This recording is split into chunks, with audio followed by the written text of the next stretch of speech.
اعوذ باللہ من الشیطان الرجیم بسم اللہ الرحمن الرحیم۔ آج کی ویڈیو کا مقصد ہے صبر کے بارے میں، آپ کو صبر کے بارے میں بتانا کہ آپ صلی اللہ علیہ وسلم نے اپنی زندگی کیسے گزاری، آپ صلی اللہ علیہ وسلم کی زندگی کا مقصد کیا تھا۔ آپ صلی اللہ علیہ وسلم کی زندگی میں صرف ایک لفظ ہی گونجتا تھا جس کا نام ہے صبر صبر صبر صبر۔ آپ صلی اللہ علیہ وسلم کی ساری زندگی صبر میں گزری۔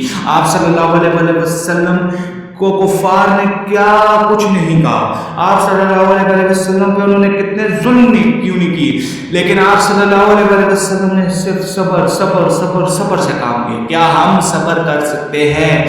کیا ہم آپ صلی اللہ علیہ وسلم جیسے صبر کر سکتے ہیں؟ آج تو ہم سے دھوپ نہیں برداشت ہوتی، ہم سے سردی نہیں برداشت ہوتی۔ وہ تو سردیوں میں خیمے لگا کے جنگیں لڑا کرتے تھے، تپتی دھوپ میں وہ جنگیں لڑا کرتے تھے۔ آپ صلی اللہ علیہ وسلم کی تو زندگی گزری ہے۔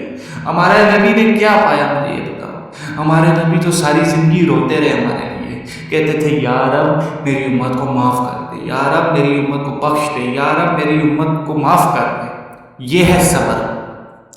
کفار نے آپ صلی اللہ علیہ وسلم پر کتنے بہتان لگائے، آپ کو جادوگر کہا، کیا کچھ نہیں کہا۔ آپ صلی اللہ علیہ وسلم نے صبر سیکھا۔ اگر ہمارے نبی ایسے ہوتے نا جیسے آج کل کے ہم ہیں، ایسے ہمیں کوئی کہتا تو ہم اسے مارتے ہیں، ہم اسے برا بھلا کہتے ہیں۔ ہمارے نبی نے کہا کہ صبر۔ اللہ تعالیٰ نے اپنے جتنے پیغمبر بھیجے سب نے صبر کیا، لیکن جتنا صبر آپ صلی اللہ علیہ وسلم نے کیا اتنا صبر کسی نے نہیں کیا۔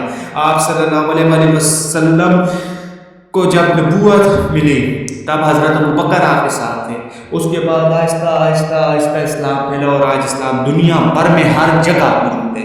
لیکن کوئی چند لوگ ایسے ہوں گے جو وہ دین ایکسیپٹ کرتے ہیں جو آپ صلی اللہ علیہ وسلم کا دین تھا۔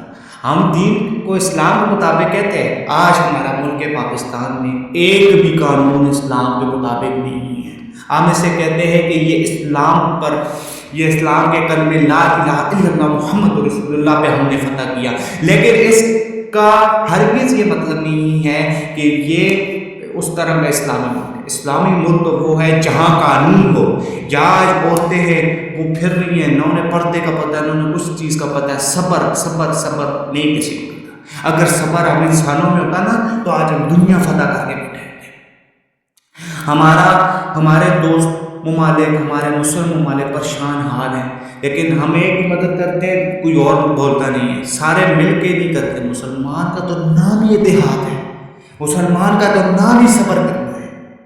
یہ کیا بات ہوئی کہ مسلمان صبر نہیں کرنا سیکھتے؟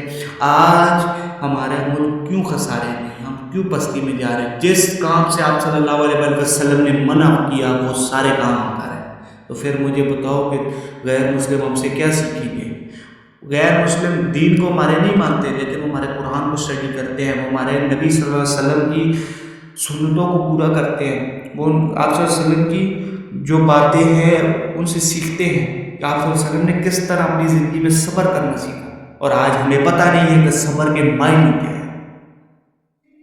یہی تو بات ہے کہ بس صبر بول دیتے ہیں، صبر کرنا ہے، صبر کرنا ہے، صبر کرنا ہے۔ ہم تو نماز بھی صبر سے نہیں پڑھتے، بس فٹافٹ پڑھی نکل آئے۔ خدا را صبر کرنا سیکھے۔ آپ صلی اللہ علیہ وسلم نے جو زندگی گزاری، آج کل تو ہمارے باہر سہولت، آج صلی اللہ علیہ وسلم نے کیسی زندگی گزاری ہم تو سوچ بھی نہیں سکتے۔ کیا ہم صبر کر سکتے تھے؟ جو ان کے ساتھ انہوں نے جو صبر کیا، کیا ہم وہ صبر کر سکتے تھے؟ اس لیے صبر کرنا سیکھیں، صبر کرنا سیکھیں۔ انشاءاللہ ہر پیر والے دن آپ کو ایک ضرور اچھی سی ویڈیو ملے گی آپ صلی اللہ علیہ وسلم کی زندگی کے بارے میں۔ میرے چینل دل لگی حضور کو لائک، سبسکرائب اور شیئر ضرور کریں تاکہ آپ کو میری ہر ویڈیو مل سکے۔